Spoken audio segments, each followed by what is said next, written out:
नमस्ते प्यारे बच्चों। तो आइए आज हम इस वीडियो के माध्यम से कक्षा 5वीं की गणित एड ग्रेड अभ्यास पुस्तिका के माध्यम से समझेंगे, क्योंकि जो एड ग्रेड अभ्यास पुस्तिका हमें दी गई है, इसी एड ग्रेड अभ्यास पुस्तिका में से बोर्ड परीक्षा कक्षा 5वीं के जो प्रश्न पत्र हैं इसी में से पूछे जाते हैं। तो यहाँ देखिए, इसकी जो अनुक्रमणिका दी गई थी, यानी इसमें दिया गया था पाठ का क्रमांक 1 से लेकर के पूरे 15 पाठ दिए गए थे। तो 14 पाठ तक तो हमने क्या किया है, कंप्लीट कर लिया है। आज हम इसका 15 पाठ परिशिष्ट दिया गया है और इसका नाम है गणित की वैकल्पिक विधियां। तो हम इसकी विभिन्न प्रकार की जो विधियां हैं हल करने की सवालों को, उनको आज हम सीखने वाले हैं। यदि आप चैनल पर नए हैं और अभी तक आपने चैनल सब्सक्राइब नहीं किया है तो चैनल को आप सब्सक्राइब करके रखिए, जिससे आगे सभी वीडियो भी मिल सकें। और कुछ बच्चों के कमेंट्स हैं कि सर हम प्ले लिस्ट पर कैसे जाएं, वीडियो कैसे देखें। तो ये सारी चीज़ें देखिए, इसकी थोड़ी सी प्रोसेस रहती है। आप इसको यहाँ देख लीजिए। जैसे मान लीजिए आप कोई वीडियो देख रहे हैं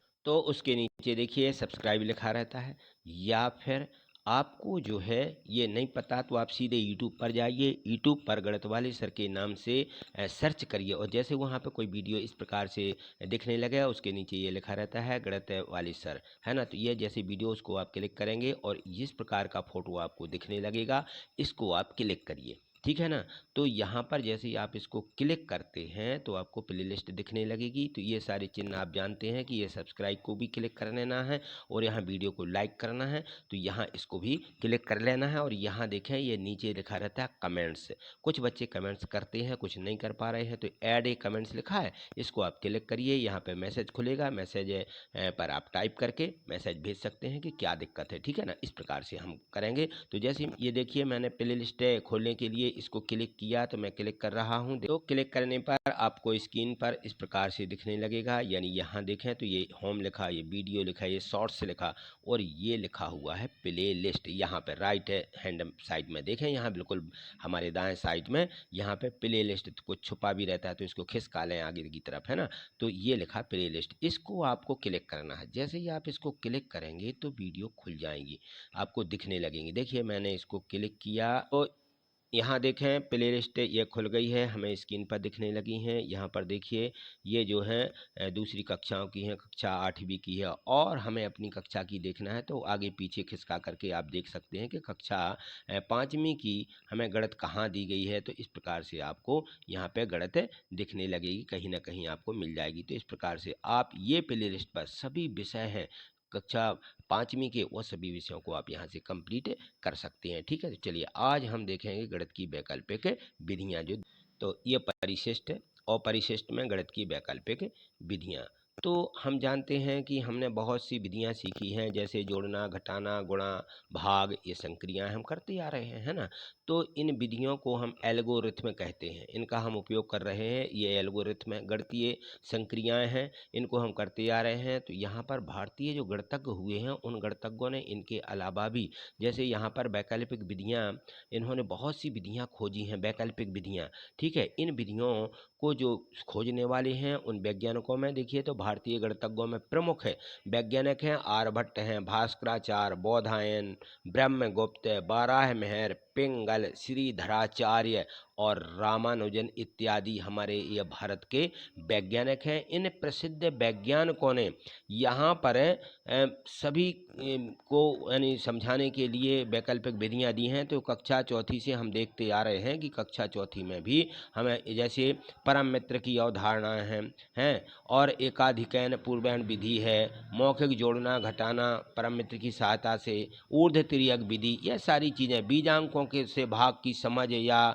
गुणा की समझ, ये सारी चीज़ें हमने सीखे हैं। तो आज हम कुछ और इसके आगे की वैकल्पिक विधियाँ सीखने वाले हैं। देखिए तो इस प्रकार से हम देखें, इसमें गुणा भाग के जो हमारे जांच है, गुणा भाग की हम कैसे जांच करें, तो इसमें बीजांक के माध्यम से जो हमें यहाँ पे जांच करनी है, क्योंकि बीजांक जो है ये कक्षा 4 में यानी पिछली कक्षा में हम इसको पढ़ चुके हैं कि बीजांक क्या होता है। जैसे मान लीजिए ये संख्या दी है 8457, 8457 का इसका बीजांक क्या होगा। तो यहाँ देखें जैसे इसका ये भाज्य कहलाता है, क्योंकि 8 का इसमें भाग देना है, तो ये बीजांक इसमें हम सभी संख्याओं को जोड़ देते हैं, 8 को, 4 को, 5 को, 7 को, सभी को जोड़िए तो हमारा उत्तर कितना आ जाता है, 6 मिलता है हमें, है ना।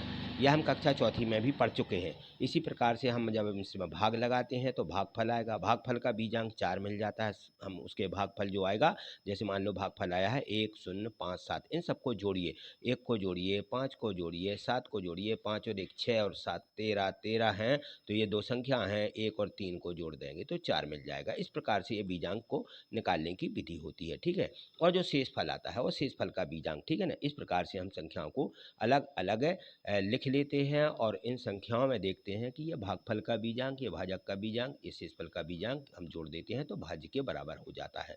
इन सभी को हमें इस प्रकार से गुणा करते हुए इनके बीजांकों का और इसमें शेषफल जोड़ेंगे तो हमें कितना मिलेगा, भाज्य का जो बीजांक 6 है उसके बराबर मिल जाएगा। तो ये भाग जो होता है उसकी जाँच हो जाती है किसके माध्यम से, बीजांक के माध्यम से। आगे देखें तो यहाँ पे ऊर्ध्व विधि दी गई है, ऊर्ध्व विधि द्वारा गुणा करना है। यहाँ देखें हम ऊर्ध्व विधि कैसे, हम इस विधि से ऊर्ध्व विधि से हम कैसे गुणा करते हैं तो यहाँ समझिएगा, बहुत अच्छा तरीका दिया गया है और आपको ये समझ में आ ही जाएगा।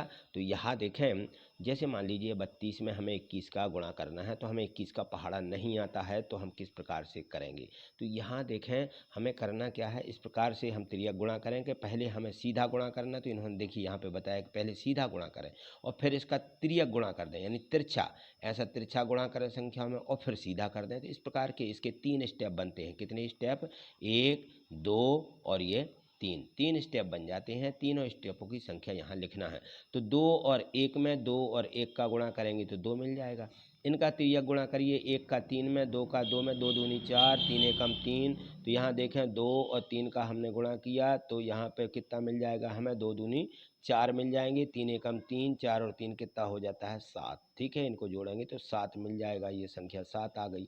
अब हम 3 और 2 का गुणा करें तो 3 दूनी 6, ये तीसरी विधि, इसको फर्स्ट, ये सेकंड और ये थर्ड, ऐसा मान के चलिए। तो ये हमारा उत्तर कितना आ जाएगा, 6, 7, 2, ये इकाई का अंक होगा, ये दहाई का होगा, ये आगे सैकड़े का अंक प्राप्त हो जाएगा। तो इनको क्रम से लिखें 6, 7, 2 को, तो यहाँ 672, ये हमारा उत्तर प्राप्त हो जाएगा। आगे और भी देखिए इसी प्रकार की जो इसकी विधियाँ दी गई हैं, आगे आपको बहुत अच्छे से समझ में आ जाएगा। तो यहाँ देखें, यहाँ देखिए, यहाँ कुछ बहुविकल्पीय प्रश्न दिए गए हैं। तो सबसे पहले तो बहुविकल्पीय प्रश्नों को हल करें और बहुविकल्पीय प्रश्न में पूछा गया है कि इस संख्या का बीजांक क्या होगा। तो 8 और 2 10 4 14, यानी 5 इसका बीजांक हो जाएगा, ठीक है ना। 4 और 1 5 होगा, ठीक। इसी प्रकार से इस संख्या का बीजांक निकालिए, यानी इनको हमें क्या करना है, जोड़ देना है। 5 7 और 9 को जोड़िए तो 9 और 1 ये जोड़ लीजिए 10, 10 में यहाँ पे 7, 17, 17 में 5 जोड़ें कितना हो जाएगा 22, 2 और 2 कितना होता है, 2 और 2 4, ठीक है ना। ये 4 मिल जाएगा। तो किस में दिया गया ये 4, हम देखेंगे कि ये दिया गया है 4 ए वाले ऑप्शन में, यानी ये वाला ऑप्शन यहाँ पे भर देंगे और इसको क्या कर देंगे, गोले को भी भर देंगे और यहाँ पे लिख देंगे, ठीक। चलिए अब हमें गुणा करना है 32 का 21 में, हमने अभी गुणा किया है, ठीक है ना। गुणा हमने देख लिया है, आपको मालूम है सी वाला ऑप्शन इसका सही होगा, 672 उत्तर आया था। चलिए आगे देखें, आगे हमें करना है प्रश्न चौथा। चौथे प्रश्न को यहाँ देखें तो जो यहाँ पे चौथा प्रश्न दिया गया है कि 5240 में 10 का भाग दीजिए और कितना उत्तर आएगा। तो सीधा सीधा भाग दे के देखें तो 524 इसका उत्तर आ जाएगा।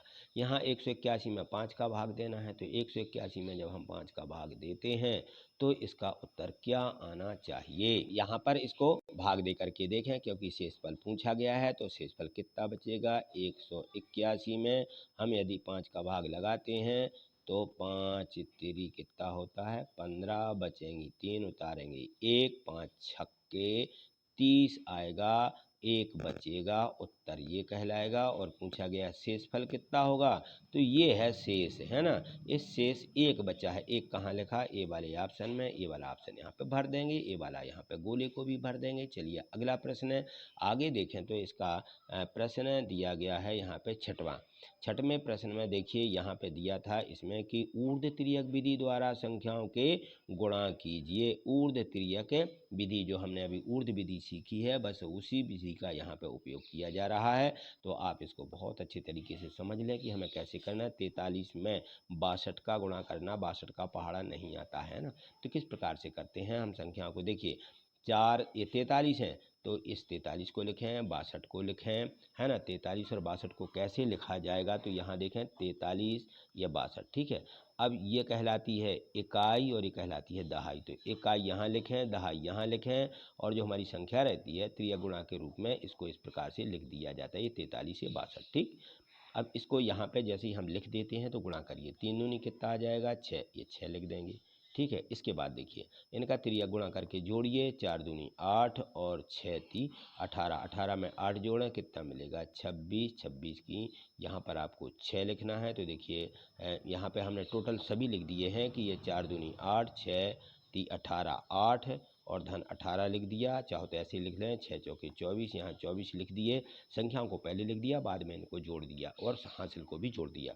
तो 18 और 8 26, 26 की यहाँ 6 लिखें, हासिल आएंगी 2, 24 में 2 जोड़ेंगे तो 24 और 2 26, यानी ये हमें उत्तर प्राप्त हो जाएगा। इसी प्रकार से आपको 23 का 21 में करना है, तो 23 का 21 में गुणा भी बिल्कुल इसी तिर्यक विधि का उपयोग करते हो, ऊर्ध्व तिर्यक विधि कहलाती है ये।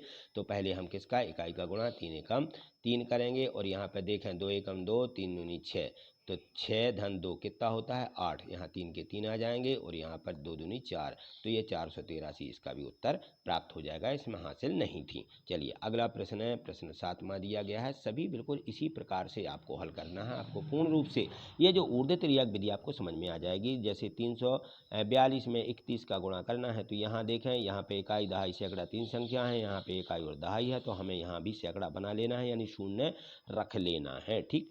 तो इस प्रकार से हम करेंगे। यहाँ पे देखें तो यहाँ पे 3 का कैसे यहाँ पे गुणा किया जाता है, तो यहाँ जो 3 संख्या रहती हैं मध्य में आएंगी तीनों, इस प्रकार से 342 है, और यहाँ पे 31 था, इसमें कुछ नहीं तो इसमें हम 0 लिख लेते। देखिए यहाँ पर समझिए, ये कहलाती हैं ऊर्ध्व तिर्यक विधि में, ये तीनों हो जाएंगी। फिर इसके बाद में तीनों के बाद में हमें यहाँ पे 2 संख्या लेंगे 42 और 31 को, तो 42 और 31 वाला ये कॉलम रहेगा। इसी प्रकार से फिर हम 34 और यहाँ पे 0 और 3 लेंगे, तो ये 34 होगा, ये 0 और 3 होगा। अब इकाई और दहाई आगे लास्ट की संख्या पर फर्स्ट संख्या, यानी ये इकाई और यहाँ पे दिया गया है सैकड़ा, तो यहाँ पे इकाई लिख देंगे और यहाँ पे सैकड़ा, इसका सैकड़ा 0 है, ठीक। इस प्रकार से संख्याओं को लिखेंगे और गुणा करिए, जोड़ दीजिए। देखिए यहाँ मैंने गुणा किया है सभी संख्याओं का, और गुणा करके इनको क्या किया, जोड़ दिया, हासिल थी, हासिल आगे जोड़ करके तो उत्तर मिल जाता है यहाँ पे 10,602, ये 10,602 उत्तर आ जाता है।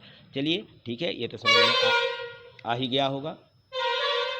तो यहाँ देखिए इस प्रकार से इन संख्याओं को हमें आगे हल करना है। और भी विधियाँ दी गई, जो हमारी तिर्यक विधि दी गई हैं, और भी हमारे सवाल दिए गए हैं, तो इन सभी को आप बिल्कुल इसी प्रकार से करते चलिए। ऊर्ध्व तिर्यक विधि से गुणा करना है। अभी आपको समझ में नहीं आया क्या, तो हमें आप कमेंट्स करिए, और यहाँ देखते चलिए तो आपको समझ में आ ही जाएगा। यहाँ देखिए 549 है, यहाँ 432, यहाँ कोई दिक्कत नहीं, यहाँ शून्य हमें नहीं बढ़ाना, क्योंकि यहाँ पर हमारी तीनों संख्या हैं, 3 हमारे गुणा वाली संख्या, 3 जिसमें संख्या में गुणा करना, वो भी हमारी सैकड़ा, यानी 3 संख्याएँ दी गई हैं, ठीक है। तो यहाँ देखिए हमने इस प्रकार से लिखा 549, 432, यहाँ लिख करके अब इनका हम यहाँ ऊर्ध्व तिर्यक गुणा के रूप में, क्योंकि 3 संख्या है, तो सबसे पहले तो यहाँ देखें ये 3 संख्याएं, फिर 2-2 लेना, इस प्रकार से 2-2 लेना, और यहाँ पे इकाई और यहाँ पे लास्ट सैकड़े की संख्याओं को, तो देखिए इनका सीधा सीधा गुणा, ठीक है। फिर 2 इनके साथ लेंगे, फिर 2-2 इनके साथ ले लेंगे, तो यहाँ पे ये दोनों संख्या आ जाती हैं ये इस प्रकार से, और सीधी ये इकाई और इस सैकड़ा की संख्या लिख करके इनका गुणा करना है। तो इनको हमें पता है कितने बार इन संख्याओं का गुणा करके जोड़ना है। इन दोनों को 9 दूनी 18 आ जाएंगे, 18 की 8 हासिल इसमें आगे बढ़ा देते हैं, और सीधे 4 दूनी 8 है और 9 ती 27, ठीक है। 27 और 8 ये मिल जाएंगे, दोनों को जोड़ेंगे, हासिल भी जोड़ देंगे। इसी प्रकार से इनका गुणा करना है, 5 का 2 में गुणा करना है, ठीक है। तो 5 दूनी यहाँ पे 10 हो जाएगा, और यहाँ 4 का 9 में, 9 चौको 36, यहाँ 36 लिखा, और यहाँ पे देखें 10 लिखा मध्य वाली संख्या में, 5 दूनी 10 आ जाएगा, और 4 सी कितना होता है 12, तो ये 12 लिख दिए गए, ठीक। अब इनको अभी जोड़ेंगे और हासिल की जो आएगी उसको आगे जोड़ेंगे। चलिए आगे गुणा कर लीजिए। यहाँ पे 4 चौके 16 होते हैं, और 5 3 15, तो 4 चौके 16 और 15 लिखा, और 5 चौके 20, तो यहाँ पे 20 लिख लिया। चलिए इनको जोड़िए, 8 का यहाँ पे कितना 18 का 8 आ जाएगा, हासिल आएगी 1, ठीक है ना। और 1 इसमें जोड़ना है, 27 और 8 कितना होता है 27 है, मैं 8 जोड़िए 35, 35 और 1 हासिल की 36 की 6, ठीक। यहाँ से 3 आएंगी तो 36 है, 10 है, 12, इन सबको आप जोड़ लेंगे तो 36 में 10 46, 46 है 10 56, 57 58, 58 में 3 है, 58 में कितना जोड़ना है यहाँ पर हासिल की भी जोड़ना, 12 3 15 हो जाते हैं, 15 और 10 25, 25 में आप 36 जोड़ दीजिए तो 6 5 11 की 1 हासिल आएगी 1 3 3 6 61, 61 की आएगी यहाँ पे 1 हासिल आएगी 6, देखिए यहाँ पे 6 लिख दी गई हैं। ठीक है, तो अब इसमें 6 हासिल की जोड़ेंगे और ये 15 दूनी 30 1 31, 31 6 37, 37 की यहाँ पे 7 लिखी गई, हासिल आएंगी 3, 20 में 3 जोड़ दिया 23। इस प्रकार से ये हमारा उत्तर निकल आता है। आपको ये समझ में आ गया होगा। आगे भी देखें, प्रश्न 9 दिया गया, बिल्कुल इसी प्रकार से करना है। आप इसको करने की कोशिश करेंगे और यहाँ पे सीधे सीधे गुणा की जांच बीजांग विधि से करना है। गुणा करें तो इनमें बीजांग विधि से किस प्रकार से करना, उदित तिर्यक विधि इसमें नहीं है, सीधे गुणा करिएगा। ठीक है, तो गुणनफल का बीजांग निकालिए कितना है, तो इसमें गुणनफल जो हमें संख्या दी गई है उनका हमें बीजांक लिखना है कि ये इसका बीजांक क्या होगा, इसका क्या हो 3 3 6, 3 और 2 5, 5 और 6 होगा, 5 और 6 का गुणा किया तो 30 आया, 30 का बीजांक 3। यहाँ पे हम जो उत्तर आया है 0 1 5 6, इनका बीजांक निकालें तो इनका बीजांक है जोड़ करके 12, 12 में एक मानी 12 है, 1 और 2 को जोड़ेंगे 3 मिलेगा, यानी दोनों के बीजांक बराबर हैं, यानी हमारा गुणनफल सही है। ये बीजांक द्वारा जाँच होती है। चलिए आगे प्रश्न देखें, इसी प्रकार से प्रश्न दिए गए हैं। तो गुणनफल की जांच विधि द्वारा ये देखें, गुणा करते आपसे बनता है, आप गुणा कर ही लेंगे।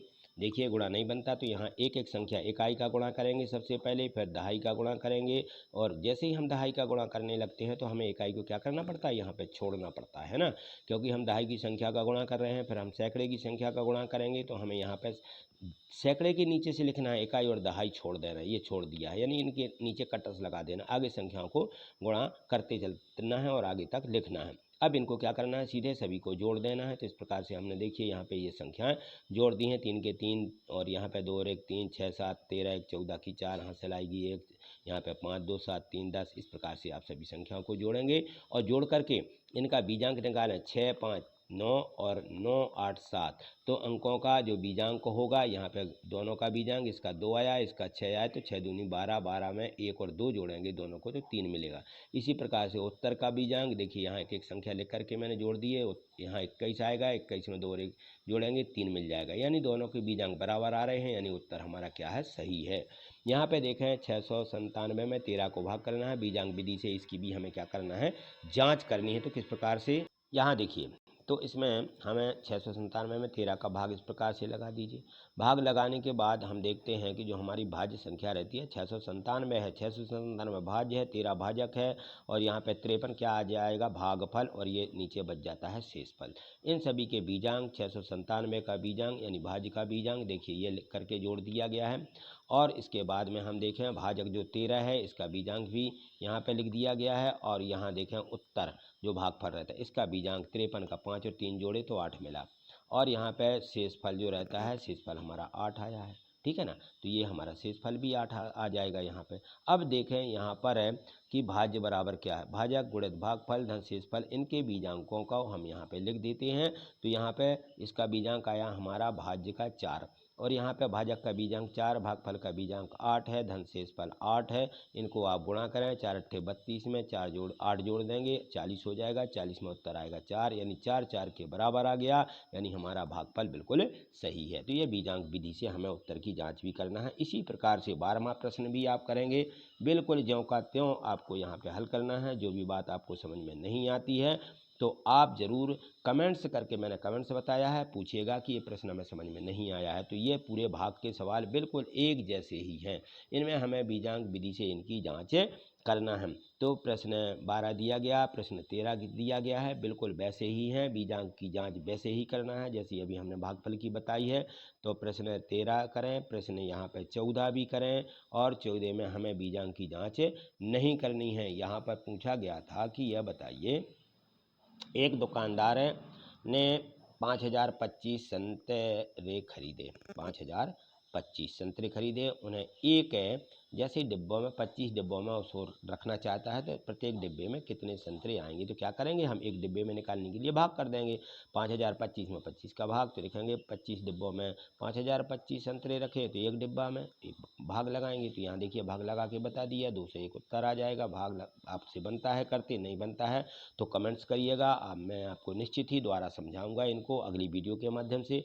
यहाँ देखें प्रश्न जो 15वां दिया गया है, 15वें प्रश्न में है कि एक दुकानदार के पास 4589 किलोग्राम आलू हैं। वह उन्हें 27 बोरों में बराबर बराबर रखना चाहता है। प्रत्येक बोरे में रखे हुए आलू का वजन तथा शेष आलू का वजन ज्ञात करें। तो हम क्या करेंगे, यहाँ 27 बोरों में बराबर बराबर रखना चाहता है, वह कितना किलोग्राम है 4589। तो हम 27 का क्या लगाएंगे, सबसे पहले भाग लगा देंगे कितने कितने मिलेंगे, और शेष आलू जो बच जाएंगे उनमें उनका वजन और इन आलूओं का वजन अलग अलग बता देंगे हम। तो यहाँ देखिए ये हमने किया है, यहाँ पे 27 बोरों में कितना 4589 किलो आलू रखे हुए हैं, तो एक बोरे में कितना होगा, भाग लगाएंगे। यह भाग लगाया है, भाग लगा करके बता दिया कि यह उत्तर आ गया 169 किलोग्राम आलू रखे जाएंगे, उनका वजन 169 किलोग्राम होगा और शेष आलू 26 किलोग्राम यहाँ पे आलू क्या हो जाएगा, बच जाएगा। ठीक, तो इस प्रकार से हमें हल, उत्तर, भाग और गुणा दोनों हमें अच्छे से सीख लेना है। और आप कक्षा चौथी से सीख के आ रहे हैं तो ये आपसे बन ही रहे होंगे। प्रश्न चौथा देखिए फिर से आ गया यहाँ पे कि ऊर्ध्वतिर्यक विधि से गुणनफल ज्ञात कीजिए। तो आपने गुणनफल अच्छे से सीखा है, ऊर्ध्वतिर्यक विधि सीखी है। यहाँ पे 3 संख्याएं दी गई हैं तो बस वैसे ही लिखना है। यहाँ पे देखिए 3 संख्याएं, मध्य में तीनों का गुणा इस प्रकार से होता है, यानी हम तिरछा गुणा करें और फिर सीधा गुणा कर दें संख्या, बीच वाली संख्या का सीधा, बाकी संख्याओं का इस प्रकार से तिरछा गुणा करेंगे तो ये संख्या हमें प्राप्त हो जाती हैं। इनको हम सबको जोड़ देते हैं, यहाँ 2 संख्या, फिर यहाँ पे 2 संख्या और ये इकाई की संख्या, ये लास्ट में सैकड़े की संख्या। यहाँ पर लिख करके इनका अलग अलग गुणा करके इनको जोड़ते हुए और यहाँ पे जोड़ करके जो हासिल आती हैं आगे बढ़ाते हुए और ये इस प्रकार से उत्तर निकालना है। तो आपने पहले इस ऊर्ध्वतिर्यक विधि को अच्छे से समझ लिया है, नहीं समझा है तो आप वीडियो को फिर से प्ले करें और वहाँ पे जो हमारे प्रश्न दिए गए हैं 6वें 7वें उनको आप अच्छे से समझें तो आपको ये भी समझ में आ जाएगा। 17वां प्रश्न भी वैसे ही दिया गया है, अभ्यास के लिए है, आप इनका ऊर्ध्वतिर्यक विधि से अभ्यास करिएगा। ठीक है, ये प्रश्न 17वां है, ये आपको यहाँ पे करना है, मैंने हल कर दिए हैं। आप स्वयं करें इनको तो आपको बहुत अच्छे से समझ में आएगा। प्रश्न इसमें A, B, C और D 4 प्रश्न दिए गए थे, चारों प्रश्नों को देखिए मैंने यहाँ पे हल कर दिया है। ठीक है, आपको मात्र क्या करना है, इनको समझना है कि कैसे किए गए हैं और जहाँ भी आपको दिक्कत जाती है तो आप ज़रूर कमेंट से करिएगा। मैं आपको इसको अगली वीडियो के माध्यम से समझाऊंगा, आपको समझ में नहीं आए हैं तो। चलिए अगला प्रश्न देखें 18वां प्रश्न में। 18वें प्रश्न में हमें भाग दिया गया था, सीधा सीधा भाग लगाना है। आपको भाग लगाना आता है कि हमें 1728 में 12 का भाग कैसे लगाना है। तो यहाँ पे संख्या लिखेंगे, 12 का भाग देंगे, 12 एकम 12, ठीक है ना, बचेंगी हमारी 7 में 2 घटा दें 5, उतारेंगे यहाँ पे कितने उतारेंगे, 2 उतार लेंगे तो उतारे जाएंगे 2, हो जाएंगे 52, 12 का पहाड़ा पड़ेंगे, 12 चौके 48 है, ठीक है ना, 4 बार जाएगा, 5 बार में 12 पंचे 60 ज़्यादा हो जाते हैं तो 12 चौको 48, 4 बार देंगे 48, 52 में से 48 घटाएंगे तो यहाँ पर देखिए 12 में से 8 जाएंगी, यहाँ पे 4 बचेंगी, ठीक है ना, और फिर यहाँ से उतारेंगे सीधे यहाँ पे 8 उतार लेंगे, ठीक है ना। तो 48 और 12 चौके 48 फिर से, तो ये हमारे उत्तर आ जाएगा 144। ये उत्तर भाग सीधे भागफल हमें ज्ञात करना है। चलिए आगे देखें 19वां प्रश्न है। 19वें प्रश्न में भी हमें दिया गया है कि यहाँ पे जो संख्या दी गई है 19वें प्रश्न में 498 में 13 का भाग दें, भागफल और शेषफल 4 प्राप्त होता है। ठीक है, ये भागफल प्राप्त हुआ, शेषफल प्राप्त हुआ। उत्तर की जांच बीजांक से करें। इन्होंने भागफल बता दिया, शेषफल बता दिया, ये भाज्य हो जाएगा, भाजक सभी तो दिए गए हैं तो बीजांक से हम इनकी जांच करेंगे। तो भाज्य का बीजांक निकाला हमने, ये देखिए भाज्य का बीजांक 3 आया, भाजक का बीजांक 1 और 3 में 4, ठीक है ना। इस सूत्र का उपयोग करते हुए कि भाज्य गुणित भाजक धन शेषफल, इस प्रकार से लिखते हुए ये संख्या कितनी आती है तो यहाँ पे देखें हम, तो ये जो हमें संख्या मिल जाती है इन संख्याओं को हमें इस प्रकार से लिख लेना है। 13 और 8 है और 3 11, 11 में 4 का गुणा कर दीजिए तो 11 चौको 44, 44 में 4 जोड़िए, 44 में 4 48, 8 4 12, 1 और 2 3, उत्तर आ जाएगा 3, यानी हमारी संख्या बिल्कुल सही है। तो ये हमें जांच करना है क्योंकि उत्तर सभी दिए गए थे। प्रश्न 20वां देखें, लास्ट प्रश्न है कि 20 में प्रश्न है कि 1 किलो में 40 लड्डू बनते हैं। 1 किलो कोई भी वस्तु है, यानी उनमें 40 लड्डू बन रहे हैं, तो 12 किलो में कितने लड्डू बनेंगे? सबसे पहले 1 में 40 तो 12 में 40 का गुणा। तो यहाँ देखें ये लिख दिया मैंने, 12 किलो में 40 गुणित 12 यानी 480 लड्डू बनेंगे। ठीक, आगे प्रश्न दिया गया था कि अगर 16 लड्डू एक डिब्बे में पैक किए जाते हैं, 16 एक में, तो ये जो 40 है, एक 480 लड्डू हैं, एक कितने डिब्बों में पैक किए जा सकेंगे, यह हमें बताना है। तो अब यहाँ लिखेंगे कि यहाँ देखिए 16 लड्डू एक डिब्बे में भरे जा रहे हैं, तो 480 लड्डू भाग दे देंगे 480 में 16 का, ये 16 का भाग दे दिया तो उत्तर आ गया 30, 16 × 48, 48 बचेगा 0, 16 शून्य 0, यहाँ पे 0 आ जाएगा। ठीक, 30 आ जाएंगे तो कितने डिब्बों में भरे जाएंगे? 480 लड्डू 30 डिब्बों में भरे जाएंगे। ठीक, तो इसमें 20 प्रश्न दिए गए थे एक परिशिष्ट में। 1 से 20 तक जो प्रश्न दिए गए थे परिशिष्ट वैकल्पिक विधियां दी गई हैं और ऊर्ध्व तिर्यक विधि दी गई है, बीजांक दिया गया है। इनके माध्यम से हमने बहुत अच्छे तरीके से समझा है। मुझे पूर्ण विश्वास है कि आपको समझ में आ ही गया होगा। तो बताइए वीडियो कैसी लगी, वीडियो को लाइक अवश्य करिए। ठीक है, आगे जो यदि आप देखना चाहते हैं और चैनल पर नए हैं तो चैनल को सब्सक्राइब करके रखें। मैंने प्रोसेस पूरी बता दी है कि हमें क्या क्या करना है। ठीक है ना, तो इस प्रकार से हम देखते भी हैं। तो देखिए जब वीडियो देखते हैं तो यहाँ नीचे हमें इस प्रकार से ये सारी चीज़ें दी रहती हैं, तो वो हमें सभी यहाँ पे कर लेना है। ठीक है, चलिए आज इतना ही, मिलते हैं अगली वीडियो के माध्यम से। थैंक यू, धन्यवाद।